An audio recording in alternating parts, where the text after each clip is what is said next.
Crônicas 12, versículo 32. Eu começo lendo, irmãos, os versículos 21 a 23. Diz assim: eles ajudaram Davi contra a tropa dos saqueadores, pois todos eles eram guerreiros corajosos, capitães no exército. Todos os dias chegavam soldados para ajudar Davi, até que se formou um grande exército como o exército de Deus. Estes são os números dos chefes armados. E ele ganha a batalha, torna-se rei, e diz o versículo 32: do povo de Issacar, 200 de seus chefes, conhecedores dos tempos, para saberem o que Israel devia fazer, e todos os seus parentes sob suas ordens. Queira Deus abençoar a sua palavra. E eu destaco, irmãos, algumas versões que nós temos esse texto de outra maneira. Por favor, me ajude aí. Esses líderes sabiam o que o povo de Israel devia fazer, e a melhor ocasião para fazê-lo, diz o versículo 32, na nova tradução da linguagem de hoje. Na Revista e Atualizada diz assim: dos filhos de Issacar, conhecedores da época, para saberem o que Israel devia fazer. Um amigo caminhava com a esposa todos os dias, exceto aos domingos, porque ele era pastor de uma igreja. E eles passavam invariavelmente por uma padaria, e próximo àquela padaria havia uma igreja evangélica, ficava mais ou menos ao lado daquele estabelecimento. Um dia, passando pela padaria, notaram que ela estava fechada. Então sentiram muito a sua falta, porque invariavelmente eles compravam pão ali. E foi aí que perceberam que a igreja já estava fechada há muito mais tempo, e eles não tinham dado conta disso. Sentiram mais falta da padaria do que da igreja. Será que nós podemos falar em igrejas que não fazem falta a ninguém? Que se deixarem de existir, ninguém perde absolutamente nada? E eu fiquei pensando que nós podemos correr o risco de sermos igreja assim. E uma igreja desnecessária perdeu a sua capacidade de brilhar na sociedade com a luz de Cristo. Uma igreja desnecessária vive num estilo novelesco, gasta muito tempo e energia administrando conflitos, e aí não tem mais tempo para sonhar os projetos, planejar a visão, ou perceber o agir de Deus e o que Deus quer dela. É incapaz de olhar para os lados e ver as oportunidades que Deus tem colocado diante de si. Uma igreja desnecessária perde o seu valor. E foi exatamente isso que Jesus falou à igreja de Éfeso. Que se a igreja de Éfeso não se autoexaminasse, não se arrependesse e voltasse às suas primeiras práticas, às suas primeiras obras de amor, ele a moveria do seu lugar, e foi exatamente isso que aconteceu com a igreja de Éfeso. Uma igreja fora do seu tempo, perdeu a capacidade de glorificar a Deus, porque ela é irrelevante espiritualmente, e a sua presença torna-se insignificante. E é por isso, irmãos, que nessa manhã eu me proponho a refletir um pouco mais como a nossa igreja pode ser mais relevante aqui onde está, e como nós podemos entender os desafios que temos para nos tornarmos relevantes.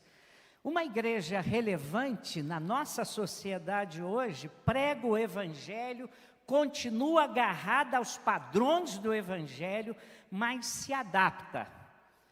Consegue se adaptar para que essa mensagem santa, imutável, chegue ao coração do homem dessa geração. Ela não dilui o Evangelho, ela não muda o seu conteúdo, nem mesmo para agradar o incrédulo, mas ela sabe adaptar-se para que essa mensagem imutável chegue ao coração das pessoas de hoje. A igreja necessária é aquela que sabe interpretar o seu tempo. Irmãos, é muito fácil virarmos um monumento, virarmos um museu, vivermos da nossa história do passado, olharmos apenas para o passado e ficarmos como nós estamos, ao invés de nos tornarmos um movimento com perspectiva de futuro. Conhecendo o nosso tempo, nós não corremos o risco de nos perder no passado. E quando Davi estava formando o segundo escalão dos líderes do seu governo, como rei de Israel, ele descobriu uma coisa muito interessante e se valeu dela. Dos filhos de Issacar, conhecedores da sua época, ele percebeu que naquela tribo que a gente nunca ouve falar quase nada dela, havia uns garotos, havia uns jovens, havia gente moça, que conhecia profundamente aquela época. Davi descobriu esse grupo, dessa tribo esquecida, lúcidos, conectados com o seu tempo. Você já ouviu falar da tribo de Issacar? Qual foi a última vez que você ouviu um sermão? Você criado na igreja. Não estou falando para quem se converteu agora não.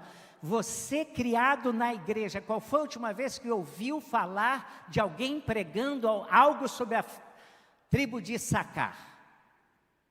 Olha, se você ouviu, levante a mão aí.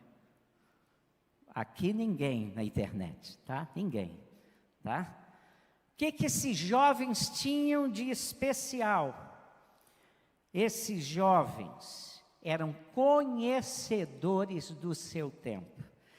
Você entende por que nós estamos usando roupas rasgadas hoje?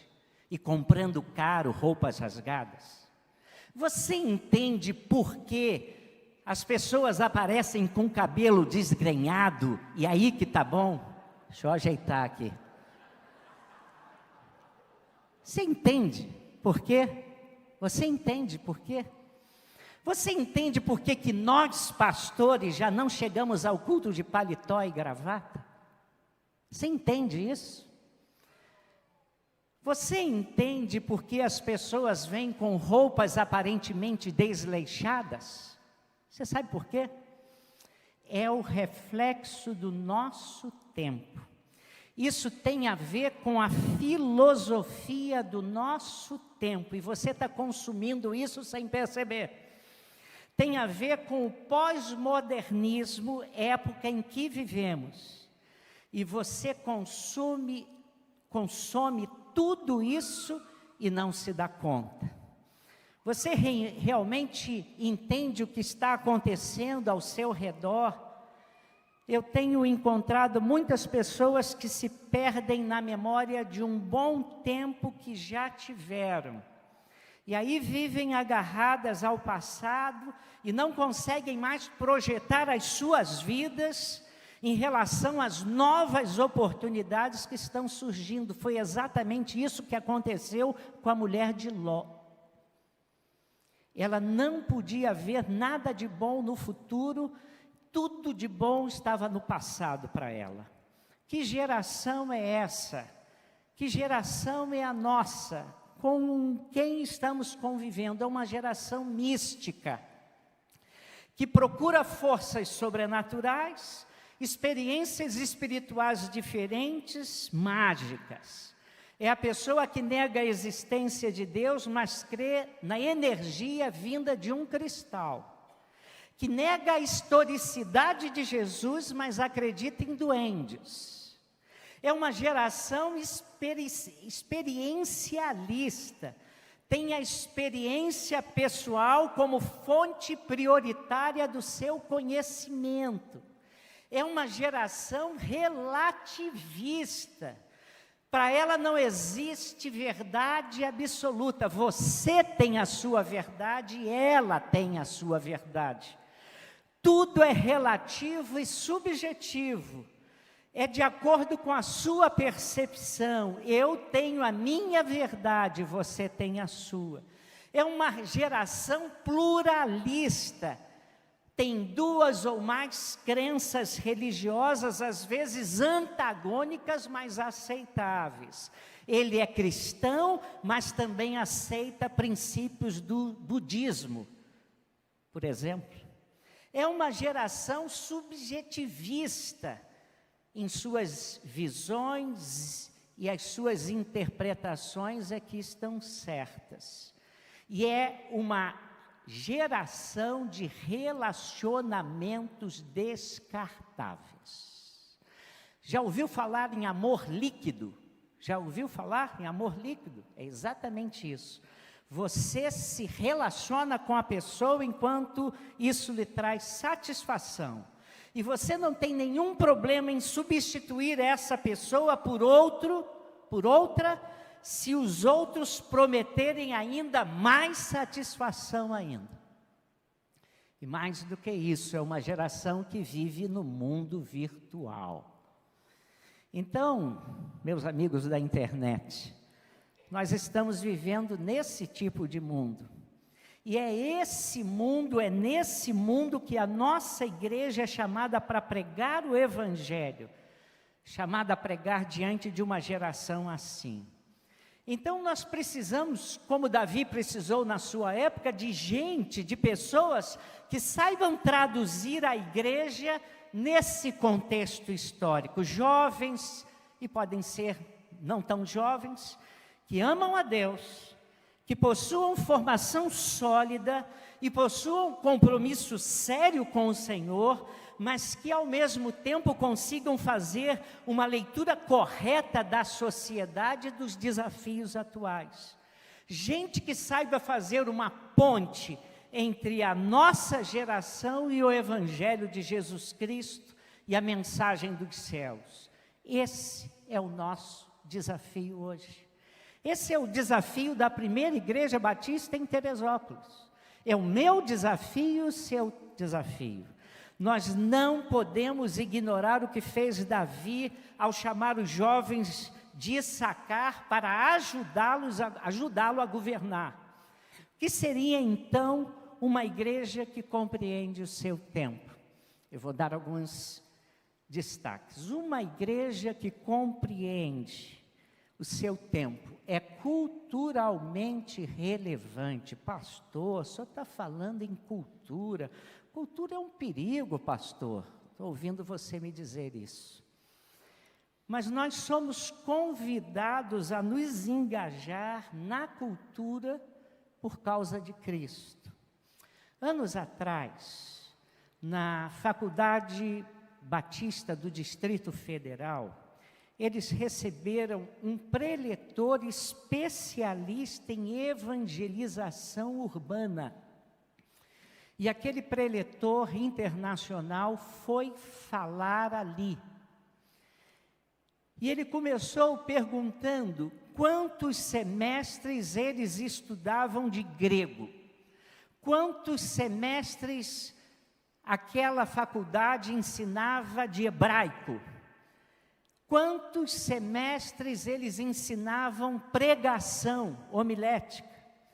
E depois, surpreendentemente, ele perguntou assim: e quantos semestres de Brasília vocês estudam?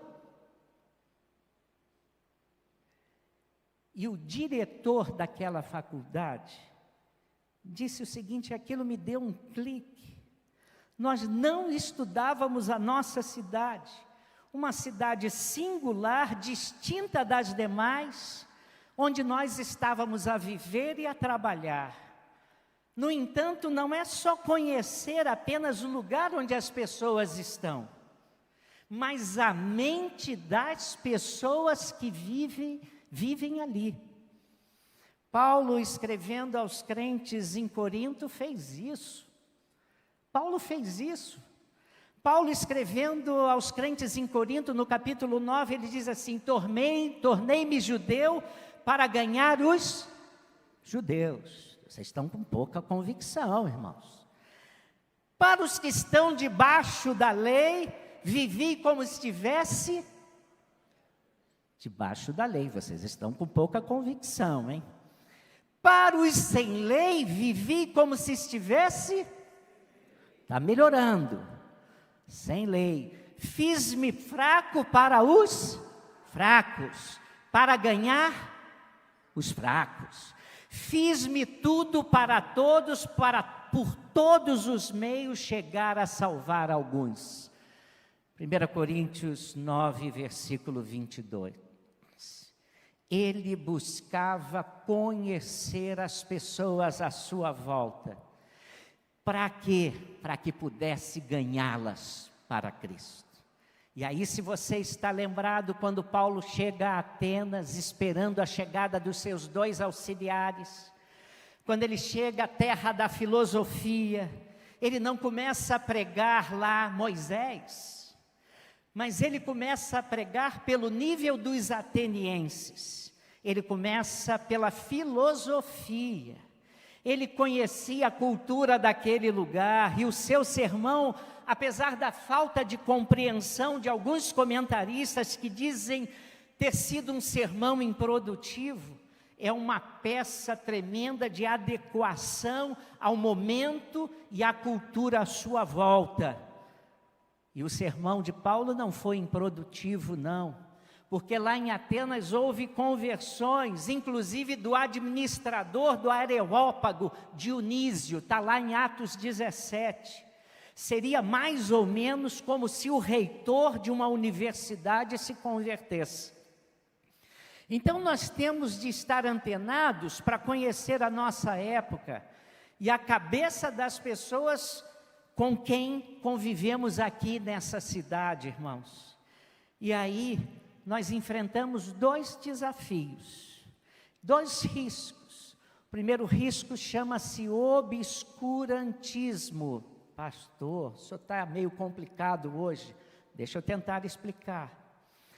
O primeiro risco chama-se vivermos isolados com a cabeça enterrada na areia. Vivermos com a cabeça enterrada, ignorando o que se passa à nossa volta. Há uma palavra no nosso vernáculo para isso, chama-se obscurantismo, ignorância. Os ignorantes e alienados sobre o mundo à sua volta. Como igreja nós podemos viver assim. Há uma frase maravilhosa de um pastor batista chamado Carlito Paz, pastor aqui no Brasil.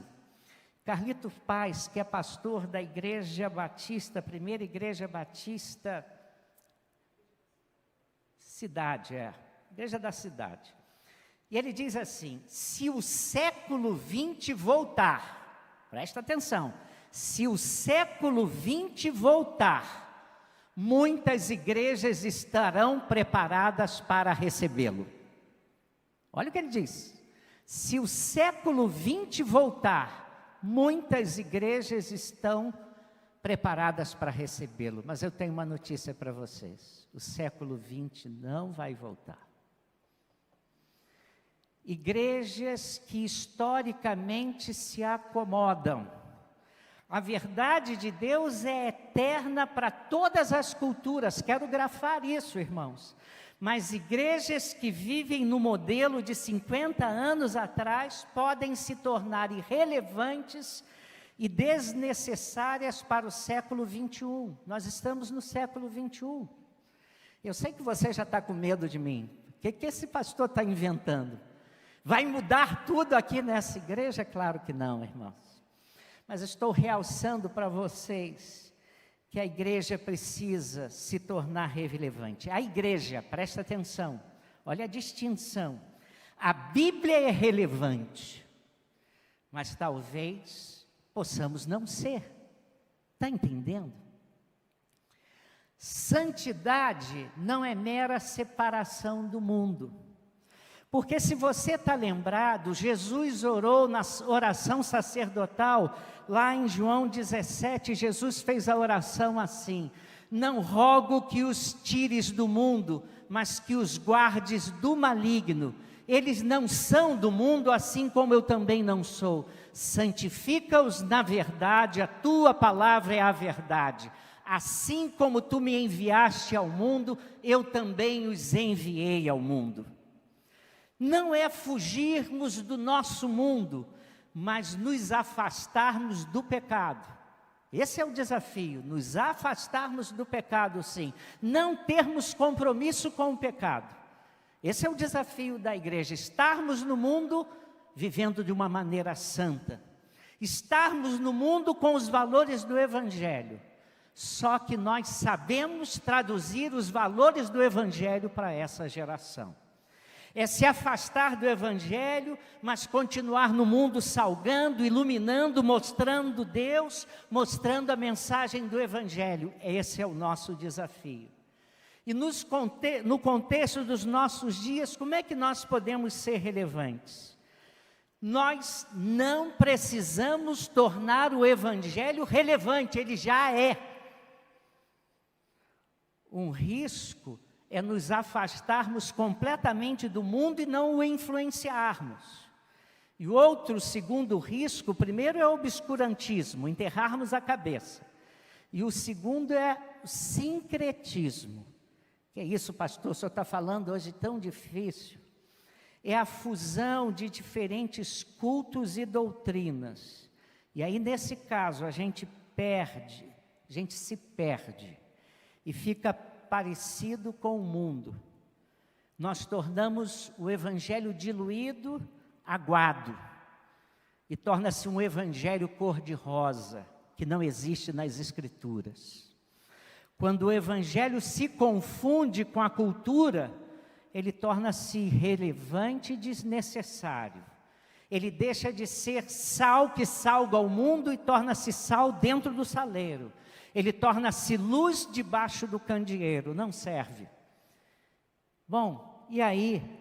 Por que nós precisamos conhecer essa época em que nós vivemos? Para nós não ficarmos dizendo, não, aquele tempo é que era bom. O tempo de hoje não. E irmãos, um pastor disse que foi chamado para participar de uma programação em que a sua igreja ia celebrar uma data histórica. E ele, chamado para fazer parte da comissão que ia preparar aquela celebração, começou a ouvir o pessoal dizendo, não, o passado é que era bom. E eu ouço aqui nessa igreja, bom era quando nós nos reuníamos no templo antigo. Eu ouço. Quanta gente diz isso? Saudade do passado, não é? E aí o pessoal começou a falar isso e não percebeu que eles estavam saudosistas. Então ele disse o seguinte, o importante não é celebrarmos o que aconteceu de bom no passado, e nós não negamos o que houve de bom no passado, mas o importante é projetarmos a visão do lugar que nós estamos e aonde nós queremos chegar. Isso é que é importante. E quem conhece o seu tempo, sabe interpretar as coisas do presente e investe a sua vida para o futuro. Eu me lembro, irmãos, do saudoso pastor Valdemiro Timichak, lá pelos anos de 2003, 2002, ele chamou os principais pastores do Brasil Batista, chamou ex-missionários espalhados pelo mundo, e disse: estou chamando vocês aqui, porque eu quero fazer alguma consulta sobre o futuro da nossa obra missionária. E colocou-nos várias questões. Se nós não pudermos enviar um missionário para uma região que seja importante, mas a Assembleia de Deus puder enviar, nós enviamos? O que vocês pensam? O que vocês acham? E ouviu aquela liderança sobre o amanhã. E ele colocou várias situações para que nós respondêssemos. E ele, com aquele aval, estava se preparando para os desafios do futuro. Nunca me esqueço disso. Irmãos, como é que nós podemos ter igrejas e pastorados relevantes? Como nós podemos ser contemporâneos nessa geração plural, superficial, com grande mobilidade individual, subjetivista e experiencialista. John Stott, ele diz que os liberais, teólogos que usam a Bíblia frouxamente e tentam acomodá-la à cultura, muitas vezes têm relevância, mas não têm conteúdo bíblico. Mas nós, conservadores, muitas vezes temos conteúdo, mas não temos relevância. Muitas vezes estamos falando coisas que as pessoas nem querem ouvir. Será que a realidade de uma igreja precisa ser esta? E a palavra de Deus nos afirma que um dos reis de Israel conseguiu efetivamente fazer isso, porque em Atos 13, versículo 36, presta atenção, se você gosta de marcar Bíblia, olha um versículo bom para você marcar. Olha o que Davi fez. Tendo Davi servido a sua própria geração, conforme o desígnio de Deus, adormeceu. Presta atenção o que fez Davi. Ele serviu, ele foi útil à sua geração. E nós precisamos pedir a Deus para que Ele nos dê a graça de sermos como Davi, pessoas deste tempo, servindo a própria geração com a palavra de Deus. E esta é a geração de Deus que Deus colocou para nós servirmos. Como é que nós vamos responder a essa geração sem comprometermos o conteúdo do Evangelho? Como alcançar esta geração virtual que já parece nascer com um chip na cabeça? Quem conhece o tempo é capaz de projetar o futuro. Dos filhos de Issacar, conhecedores da época, para saberem o que Israel devia fazer. Está lá. E aí, irmãos, eu tenho que acrescentar algumas informações a mais para vocês perceberem o nosso desafio. Essa geração é uma geração de contestação do estabelecido. E é por isso a roupa rasgada, é por isso o cabelo desgrenhado, é por isso não estarmos de terno aqui, e é por isso de outras coisas. É o estabelecido, contesto. Há um colapso das crenças, quer seja na fé, quer seja na educação. É uma geração que não crê que o estudo pode melhorar a vida das pessoas. Você sabia por que o Brasil tem uma das maiores taxas de jovens nem? Sabe o que é isso? Nem trabalha, nem estuda. Você sabia disso? Por causa disso, não se acredita em educação. Neymar, que mal sentou num banco escolar, ganha mais do que os 100 melhores cientistas desse país. É uma sociedade que busca novidades exóticas. E aí você tem novelas falando do Islã para você, falando da Índia para você, budismo sendo ensinado na televisão, direta e indiretamente, seitas orientais sendo valorizadas. é uma sociedade que tem descrença nas instituições, não crê no governo, não crê na família. Olha como a família tem sido atacada nas novelas, atacada nos meios sociais, nas mídias. As escolas falharam no seu propósito de prover um mundo melhor. E então, a igreja também, porque a igreja hoje não produz mais homens santos, mas gente preocupada em ganhar dinheiro e ensinar como ganhar dinheiro. E aí eles dizem, as pessoas devem ser livres, cada um vive como quer. E é por isso que hoje não tem moda. Você já reparou que qualquer roupa que você usar está na moda? Qualquer uma. Você tem a sua verdade, viva a sua verdade. Pode vir de saia longa, saia curta, mini saia, sem saia, está tudo bom. Eu estou falando isso para você abrir seu olho. Porque há uma outra característica, a necessidade de escandalizar. Escandalizar com conduta, escandalizar com recusa às regras, escandalizar com o visual, escandalizar com a indumentária, roupa rasgada. Rejeita padrões, estilo narcisista, individualista, hedonista, viver em função do prazer, e não necessariamente do prazer sexual, mas daquilo que lhe é agradável. Mas é uma sociedade também sem cosmovisão, recusando uma visão integrada do mundo. As pessoas têm crença tipo picadinho, tudo está bom, tudo está certo. E ao mesmo tempo isso não faz diferença alguma, porque cada um pode fazer a sua crença e a sua religião. Dá licença de eu crer assim. Você nunca ouviu isso? A substituição da ética pela estética. Viver é fazer o que me agrada, ninguém tem nada com isso. E há uns outros desafios. As pessoas não têm convicções, elas têm conveniências.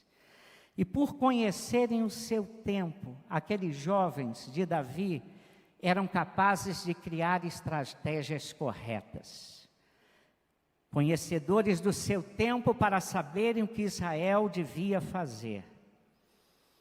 Nós, muitas vezes, queremos fazer sem reflexão, sem inteligência, e às vezes nem sabemos como fazer.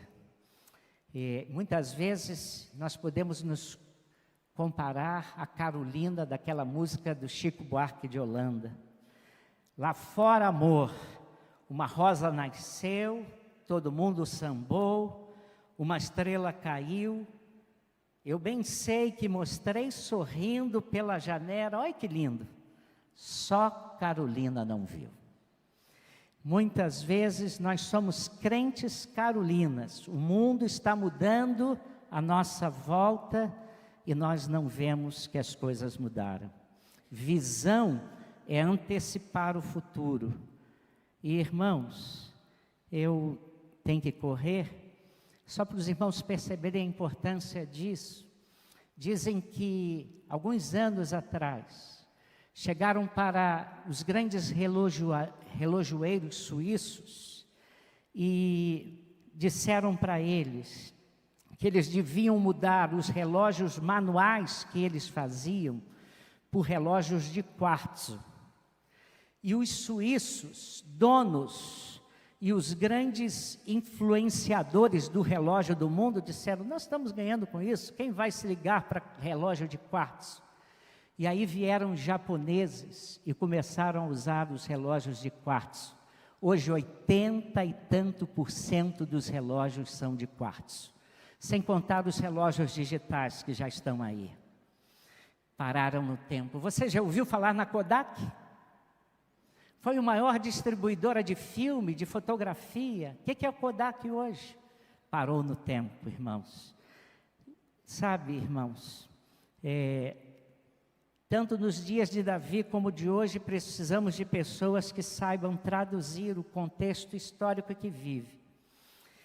Precisamos de pessoas que amam a Deus, que possuam formação sólida, compromisso sério, e que façam uma leitura correta da vida, dos desafios.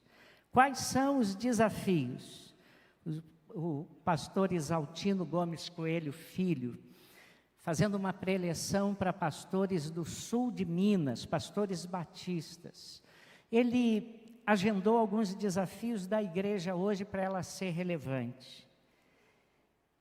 Ela precisa, em primeiro lugar, lembrar que nós temos valores eternos e inegociáveis. Isso tem que ser claro. O Evangelho é inegociável. O Evangelho não muda. Ele já é relevante. Mas nós temos que ter uma visão também completa da fé cristã. Saber os valores da nossa fé e vivê-los. Não são conjuntos de regrinho, pode isso, não pode aquilo. Eu me lembro da seleção sub-20 dos anos 80, e uma capa da revista Veja dizendo que era uma seleção, que podia se dizer que era uma seleção só de crentes. Porque não bebiam, não fumavam, não faziam um monte de coisa. E quanto tempo a fé cristã foi associada a não fazermos um monte de coisa? E nós, como cristãos, somos chamados a fazermos coisas boas, a pregarmos o Evangelho e a vivermos o Evangelho. Muitos não têm sequer uma visão global da sua fé e não sabem encaixar a sua fé no mundo, analisando o mundo por ela. E a sua fé é uma fé constituída de pequenos crédulos, sem ver o Evangelho como uma explicação global do mundo. E sem termos uma visão global, ampla do Evangelho, ficará muito difícil nós analisarmos esse mundo e adaptá-lo. Adaptar o Evangelho, não diluí-lo, para que a mensagem continue a ser entendida por nossa geração. Segundo lugar, muitas igrejas pregam o Evangelho de repressão. Não são calorosas, não são sadias, nem são honestas. Eu tenho dito para os irmãos, Deus permitiu que nós fizéssemos um templo muito bonito. E muitas pessoas que passam pelo nosso templo, dizem assim, ali é um templo de pessoas ricas, eu não posso entrar aqui. Muitas.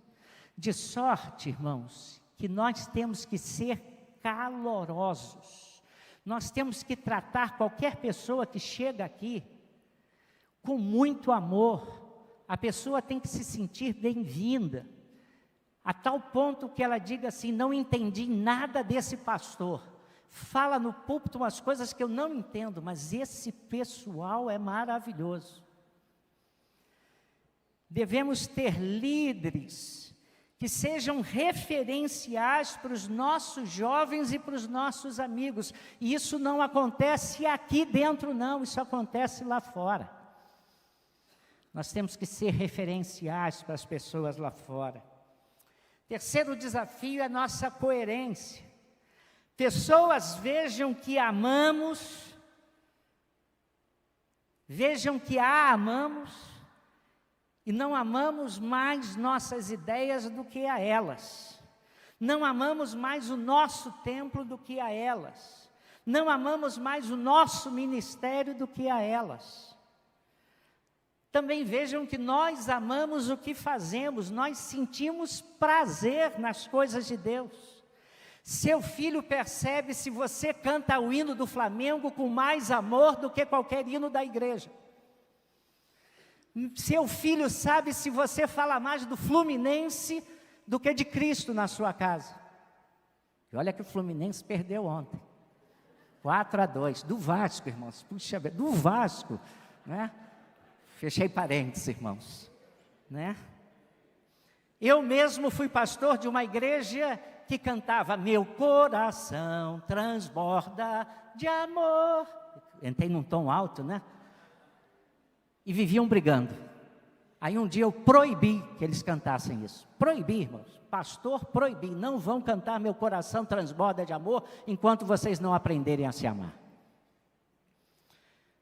Nós precisamos de uma igreja que se ama. As pessoas têm a diferença. dar respostas relevantes para a vida real das pessoas. Pregar não o que nós gostamos, mas aquilo que a igreja precisa ouvir, é que eu estou falando hoje. Precisa ser uma igreja, gente de fé viva, uma espiritualidade não só aqui dentro da igreja, mas uma espiritualidade que esteja lá fora, fora do púlpito. O púlpito da igreja precisa ser cristocêntrico, precisa voltar a ter primazia no ensino da Bíblia e da obra de Jesus Cristo e do Evangelho. E a igreja precisa também ter rumo, saber para onde ela vai, o que nós queremos fazer, onde queremos chegar. E aí, a igreja precisa ser muito mais do que uma instituição, precisa ser a comunhão dos santos. Minha comunhão com você. Deixa eu terminar. Vocês estão pensando que eu estou acabando? Estou na metade ainda. Estou brincando com vocês. Precisamos usar de uma maneira sábia o tempo que Deus nos deu. Jesus viveu intensamente a sua humanidade. Ele soube chorar, ele soube amar, ele soube partilhar, soube viver e soube morrer. E no meio de toda essa experiência humana, profundamente humana, ele afirmou e ensinou aos homens a viver com Deus aqui na terra. É o nosso desafio. Ele recusou a tentação do conforto, ofertas de poder, experimentou saudade, luto, amor, experimentou traição, penetrou nos temores humanos, experimentou fome e sede, mas ele ensinou também o segredo da oração. E nós temos um casal aqui nessa igreja que está fazendo um trabalho extraordinário com seus amigos não crentes, muitas vezes convidando para um churrasco. E lá no churrasco a primeira coisa que ele faz é: posso fazer uma oração? E os amigos não crentes falam assim: esse cara acho que é meio doido, ele começa um churrasco com oração.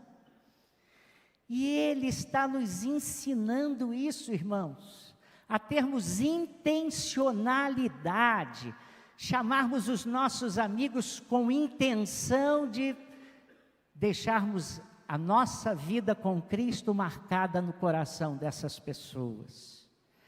E Jesus fazia isso. Ele desafiava as pessoas à sua volta a experimentarem Deus como Jesus vivia em comunhão com o Pai. É o seu desafio, meu querido. Soube Jesus experimentar comunhão com Deus Pai no silêncio das montanhas e nas noites que passou em comunhão com Deus. Mas mais do que isso, articulou uma vida espiritual com uma vida no pé no chão. Nós também queremos fazer isso com essa geração. E irmãos, nós temos alguns desafios. Deixa eu ir para frente, senão não termino essa minha mensagem. Aqui na igreja, nós continuamos fazendo tudo o que nós temos. Temos cultos, temos escola dominical, nunca vamos acabar a escola dominical porque é estudo da Bíblia. Temos MCM, temos embaixadores do rei, temos mensageiras do rei. Temos, me ajudem aí, reuniões de oração, reuniões de intercessão, evangelizamos, fazemos atividades evangelísticas, mas nós estamos indo para frente, voltando. Como é que é isso, pastor? Indo para frente, alcançando pessoas que nunca chegarão aqui, se nós não chegarmos a elas do lado de fora. E como é que nós estamos fazendo isso? Através de pequenos grupos, através do que nós estamos chamando, e há pessoas que não gostam, de células.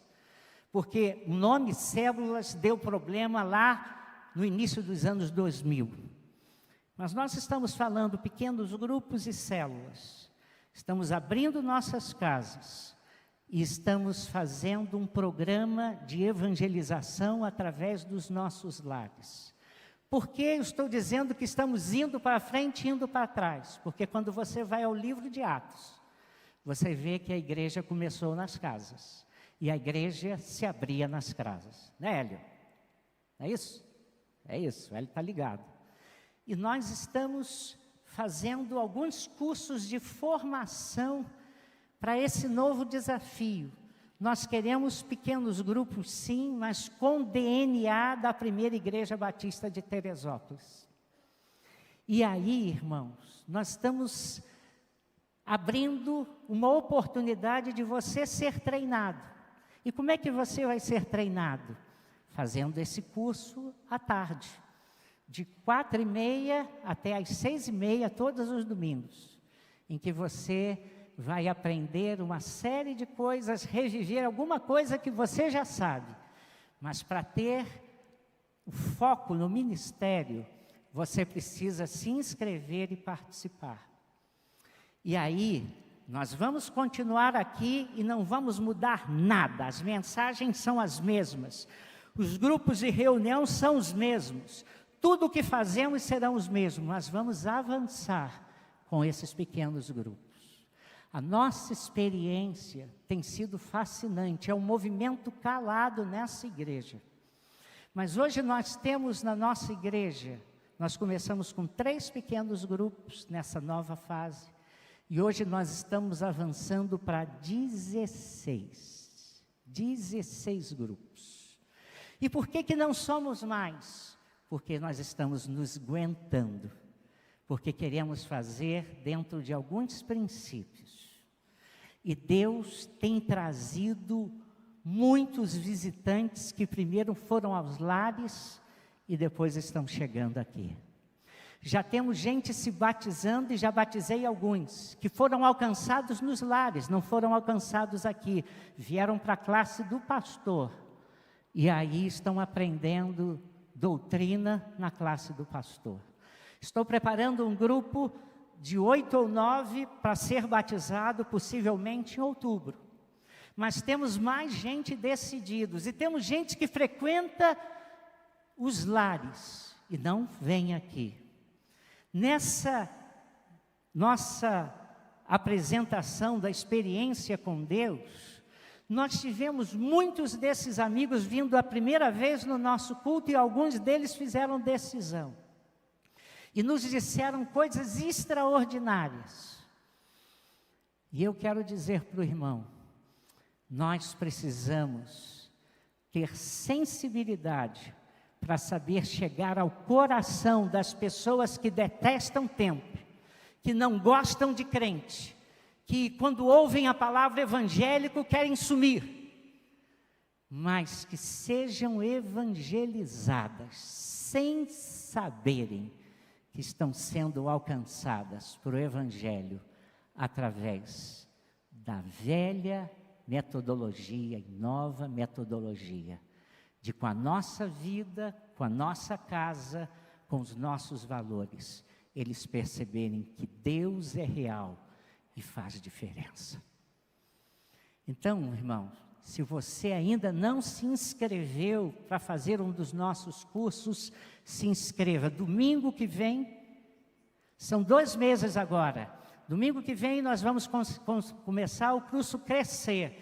Estamos na 3ª turma de Lidere.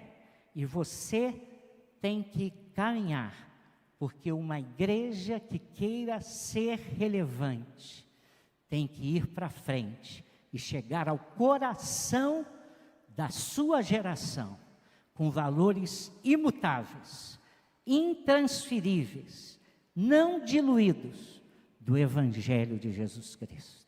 Você topa? Você quer caminhar? Você quer vir conosco? Não vamos destruir nada do que temos feito, mas vamos construir coisas para que Deus chegue ao coração dos teresopolitanos. E a nossa oração é que em cada bairro de Teresópolis haja 1, 2, 3, 4, 5, 10 casas abertas para o estudo da Bíblia, para a evangelização, para o discipulado, para que a mensagem de Cristo seja pregada com poder e temor a Deus. E se você concorda com isso, o que você vai dizer? Olha, eu não falei nada, vocês que estão falando.